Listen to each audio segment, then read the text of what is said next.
Hello friend, મેં કીધું હમણાં કઈ મિની બ્લોગ નથી મને મેં આજ બનાવી નાખી, તો આજે જવું પિક્ચર જોવા. તો સુજલભાઈ આવી ગયા આપણે તેડવા અને આપણે ચડી ગયા પિક્ચર જોવા ગાડી લઈને રોડે.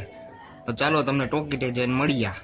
તો આજે સ્ત્રી 2 લાગ્યું હતું, નવું પિક્ચર, તો જોવા આયલા ગયા પિક્ચર જોવા. હું સુજલભાઈ લઈ લીધી ટિકિટ, હજી થોડીક વાર હતી થોડીક વાર બારે ઉભા રાખી દીધા. આ જોઈ લો સ્ત્રી 2 નું ટેલર. વચ્ચે પડી બ્રેક, તો સુજલભાઈ ને અમને લઈ આવ્યા નાસ્તો કરીને તમને મળ્યા. નાસ્તો કરી લઈ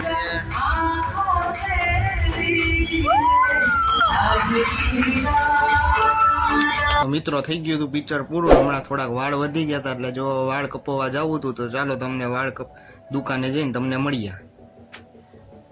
તો આ પેલાનો લુક છે મિત્રો, જોઈ લેજો નિરખીને. આ પછીનો લુક છે. તો આજ માટે આટલું. Tata bye bye. અમારી ચેનલ લાઈક અને સબસ્ક્રાઇબ કરવાનું ભૂલતા નહીં. જય શ્રી રામ.